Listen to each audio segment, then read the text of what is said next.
Do you think that you could talk about the amp and your experiences Sure. and maybe play a little bit for them? Would that be all right? Absolutely, yeah. As you said, I needed an amp to go on tour with Dead & Company with, to accompany the guitar that we had developed together. And when I came off of that tour, I started to continue to make my album and looked at it and went, well, I've never really plugged any other guitar into it. And so I plugged every other guitar into it, and I realized it was really well defined as the amp for the Super Ego guitar, but hadn't really gone through the R&D stages to become a full-fledged kind of take-anywhere, catch-all amplifier, which is ultimately what I'm into. You know, we're looking for an amp that stops the hunt for amps. So many variables going all the time. What amp should I use? What guitar should I use? What cabinets? What speakers? And I'm looking to sort of stop that search. You know, do you want to get the amp you love? It starts to define your sound going forward, and that's what I was interested in doing. And so then we started working on really honing in the amp to be able to get my sound with my own music. And that got really fun, and we were able to include this new dimension of sound without losing the original sound that I had going with the Super Ego guitar. And it made perfect sense to offer it. Once we had discovered how to get that sound, it made ultimate sense to bring that to other people. And as I mentioned before in a different conversation, you know, I'm sort of interested now in killing this idea of like the unicorn gear. The gear that only exists in your imagination. 4 people have it. I heard the last one that came up went for $7 billion. You know, they found one at the bottom of the ocean. You know, we want to sort of stop that thinking, because what I want to do is inspire guitar players not to believe that they're limited by their ability to get an amplifier. The idea that, well, there's this other amp you can't get. I'm trying to sort of bring it all into sort of accessibility for people. And that is now why we're looking at a JMOD 100, which could be a JM overdrive or a John's mod. So I kind of like that portamento. And it's usually about this part when I hear myself babbling that I realize I'm done talking. Do you think you could show them what Sure. that tone was for the Dead & Company? So the magnificent thing about Jerry Garcia's playing and his music, which still lives on every day, is that where's my cable? Oh, there it is. Is you have to be able to have such articulate single notes that you don't need to go anywhere else. So where we are here, let me just get the right sound. I'll turn down.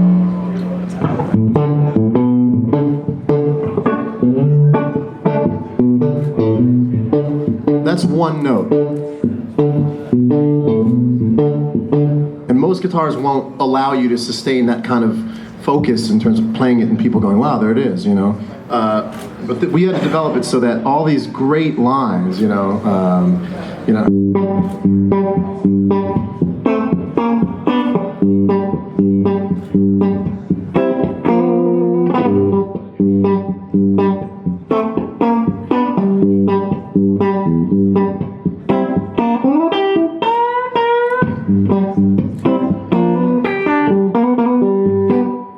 It has to be able to sustain that. Otherwise, if you play that on a guitar, you pick up most guitars, it just goes boom, boom, boom, boom.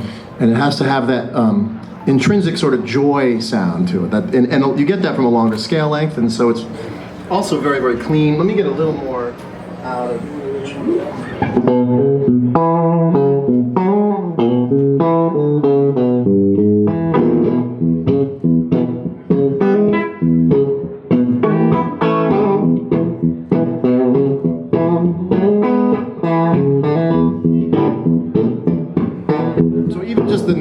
even striking the string, you get this really tight percussive thing, which you have to have for that music, you know.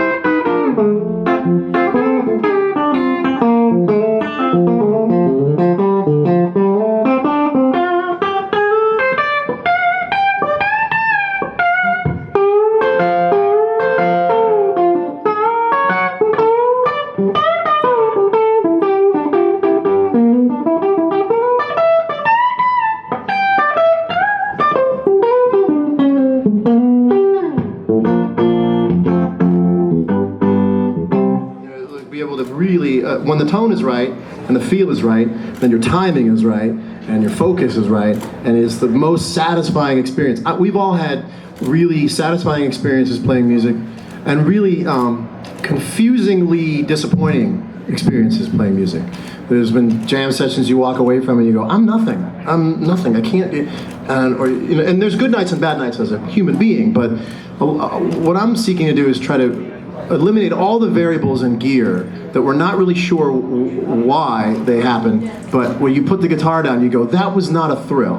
And when it's a thrill, you don't have to play that much. And that is only all I'm after now. Maybe it's because I've had such experiences where I'm, really going for it. When the tone is right.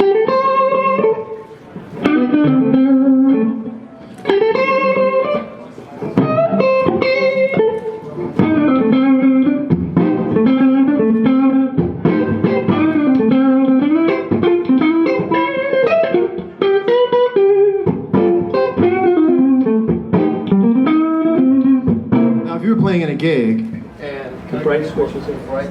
Does it play? Oh yeah. And the band is playing. Dum, dum, dum, dum, dum, dum, dum. That's all. For me, I'm looking for the tone and the feel. That's all I need to do. Huh?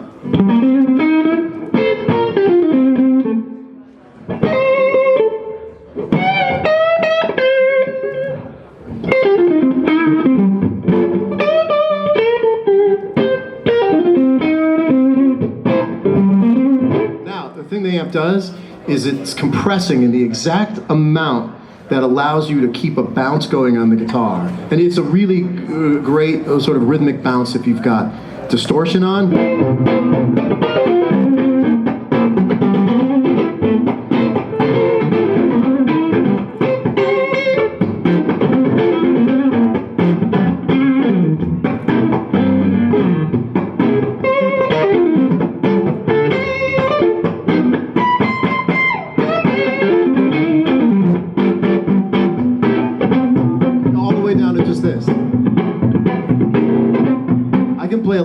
I can accompany a drummer with this amp because I can just.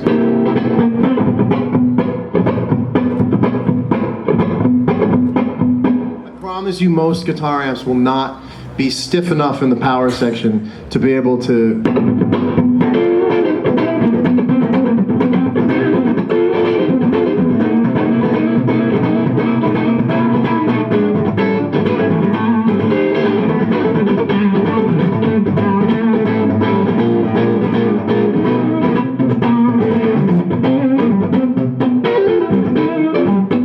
That's a dirtier version of it. You put a different guitar into it, you put a Strat into it, you're going to get the glassy, clean funk thing. You put a Gibson or a PA, anything with PAFs. 594, we should plug a 594 in this thing, you'd hear. It'll respond beautifully at kind of each tone you put into it. And I'd rather let the guitars be the different voice for me personally. So they're grabbing a 594 right off the wall, John. Let me strap on it. That's ballsy. What you don't know is on Friday mornings, all the managers go through. We open cases just like you to make sure that this is not a frightening event. We know that this guitar is right. Seriously. Yeah. When Paul handed me the 594 in a hotel room, and I hadn't even seen it, didn't have a number. It was a prototype, and I plugged it in and I went. All I'm looking for is this. The only reason I started playing guitar is because I wanted to sit alone in a room by a window, much like a day like today on a rainy day, and be able to just trip out. Ever since I was 12, I was like, I just want to be able to sit and do that. And I still try to find that zone. And when I got handed the 594,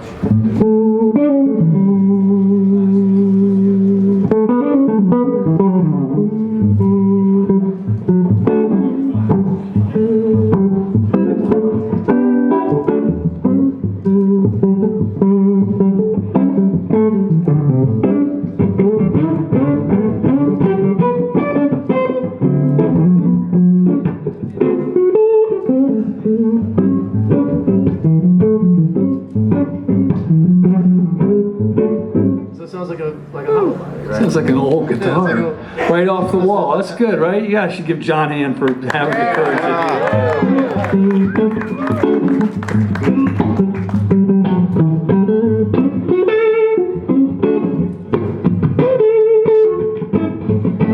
I love playing left. You can just...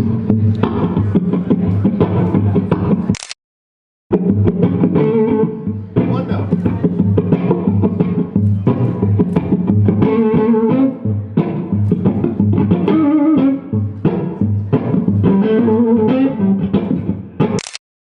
All the stuff you'd be able to do if you were jamming. I just don't love playing hyperactively without a band. It doesn't, you know, it's the sound of NAMM. It's the official sound of NAMM. But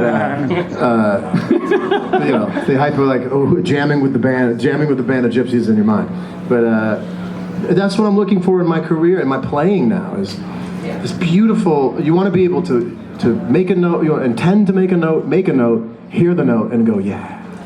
And then reinvest that joy into the next note. That's what it's about. So, John, I have a surprise for you don't know about. Okay. Okay. So, I was born in 56, so debatably the greatest year of vintage guitar is probably around 1958, but I was in diapers. I didn't get to make guitars for Hendrix. I didn't get to make guitars for the early Allman Brothers. I didn't get to make guitars for the Beatles, okay?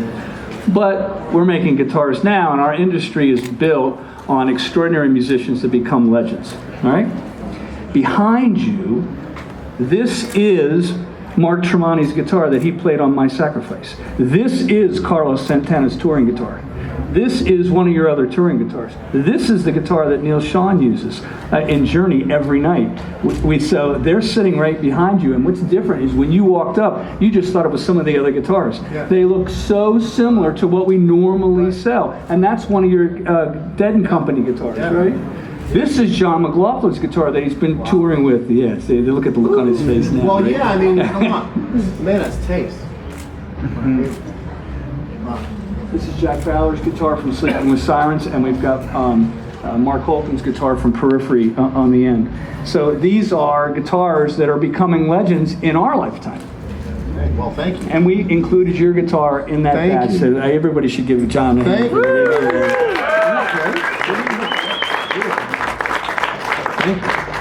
So you're releasing a new CD as we speak today. Yeah, I'm putting it out 4 songs at a time.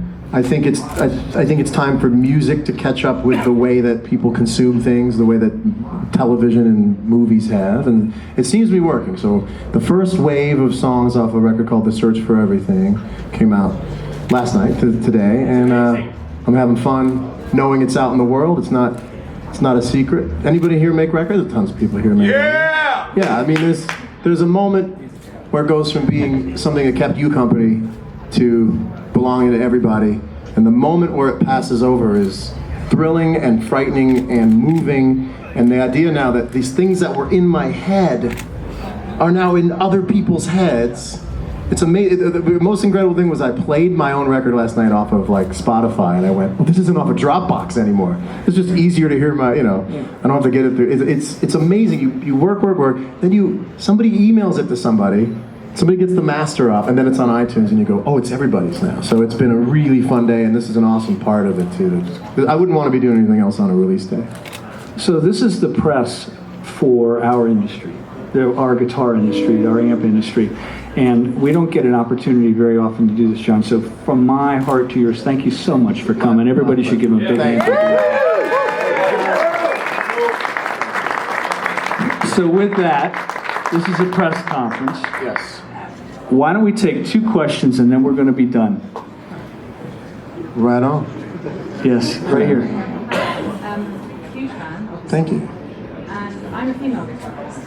Any advice for females who are actually trying to be good guitarists in this industry? What an absolute landmine of a question. So you need to repeat it so everybody knows. She said, I am a female guitarist, and what advice do you have for female guitarists in terms of getting better?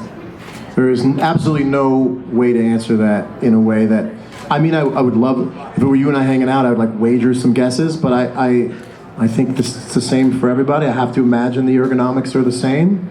Well, you could tell me, do you feel like there is a natural the difference? Like, would the guitar be thought of as a sport in the sense that females have a different ergonomic or pressure sensitive thing they're doing with the guitar, or no? I think maybe it's more the idea of a woman playing something in the shape of a woman's body.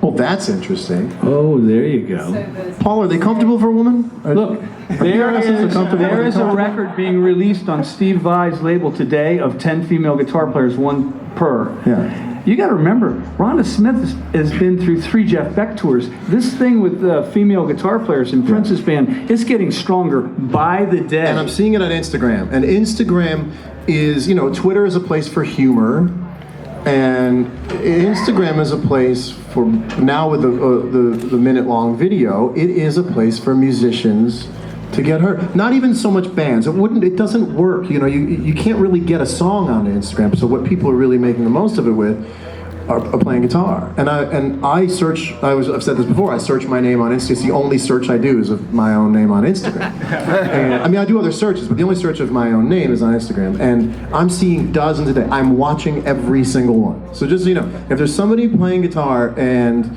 they're, you know, they're very obvious thumbnails. You can see the way that it looks when someone's playing. If someone's playing the guitar and my name is in the hashtag, I'm watching it. And I'm seeing more female guitar players.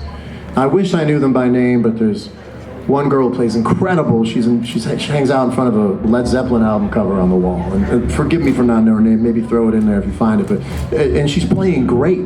She's playing great. And then I introduced you to a girl who's playing. I mean, moreover than females, I look at it more like young people playing the guitar.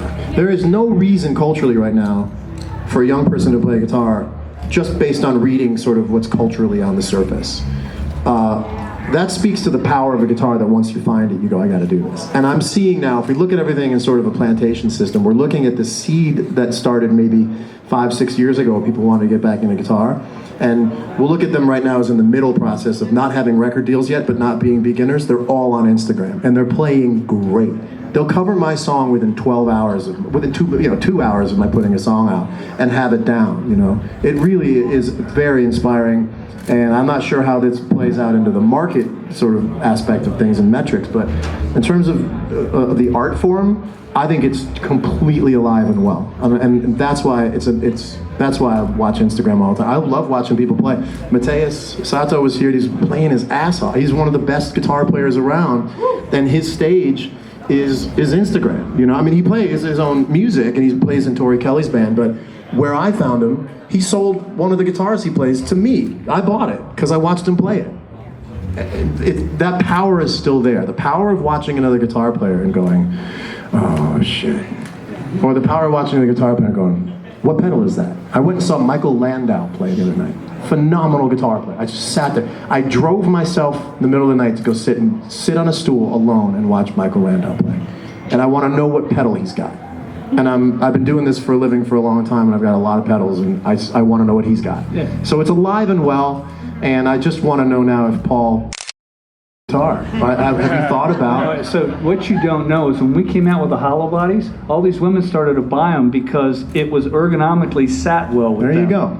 The little hollow body that we make. Yeah. So can we now say that all PRS guitars are universally fitted? Next question. Yeah, right here. Nice and loud. Last question. What's your favorite Dead & Company song to play?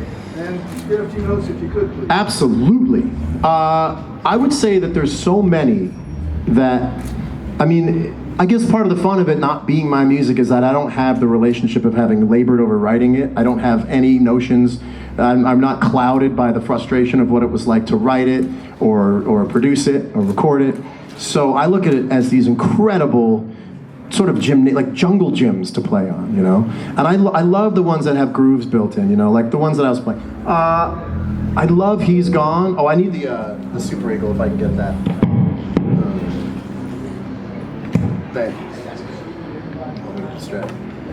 I never put on Standby when I unplug, guys. I have to Neither do I. I apologize did to it you. as a courtesy because I don't know what you like. I unplug things. I'm an expensive roadie. I'm doing a good job. 25 years, 26 years. So all the stuff that goes You know, these great songs, great songs. Every guitar player, every musician in the world should learn. They're almost like standards, you know. There should be a Grateful Dead fake book, you know, real book, whatever. You know, these are things you could play on for days. But this, you know, like He's Gone, as it goes.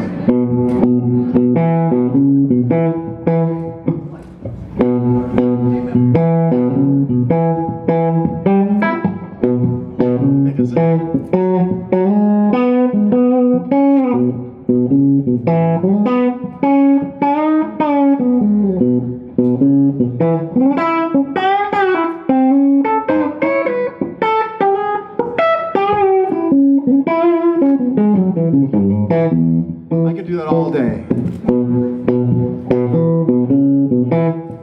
So much swing is in swing, which is really.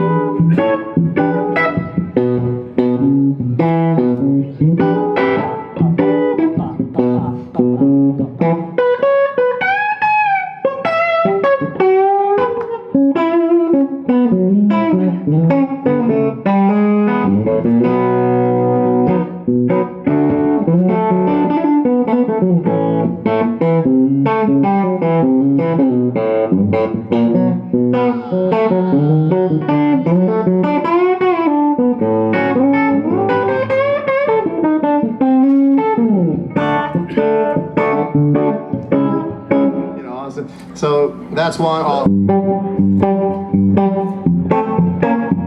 You know, and I every time I'm playing it, it's really interesting. I've never actually said this before. I'm just thinking about Jerry every time I play.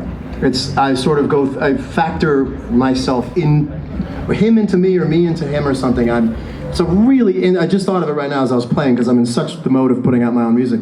And when I'm playing this stuff, there's not a second that goes by that I'm not thinking, is this all right, Jerry? This is cool? Yeah. This is what you would do? Yeah. This is like somewhere in the zone? Are we on, like, there's a really interesting thing that I just realized happens now, where it's like, everything is run through this algorithm. Is that?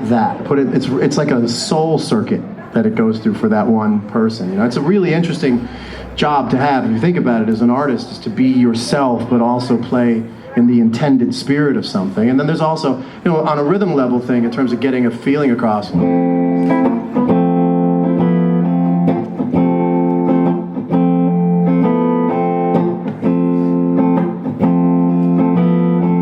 You play that for any Grateful Dead fan / Deadhead, and they will know exactly what that, to be the power of music, that you can imply what's going to come for the next 15 to 20 minutes, and what it means. You hear every lyric, every chord change, everything that's about to be, everything based on, you want to be as a musician, you want to be that. You want to get it down to.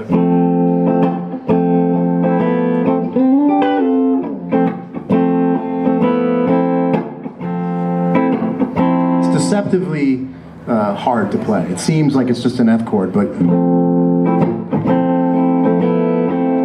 you got to play it with some sort of sweet, a sweetness, a sad sweet. I would think if you were running everything through the Grateful Dead, the Jerry Garcia sort of prism, it's a sad sweetness. I think that's what we love. That's what I love about it. You know, that's sad to me. That sounds sad to me. It's hopeful, but it's still sort of sad. So all that single note stuff, which this stuff does.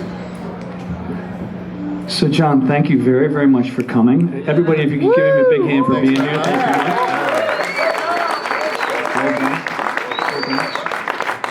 So I now call this 2017 PRS press conference to an end. Thank you very much for coming. Bye-bye.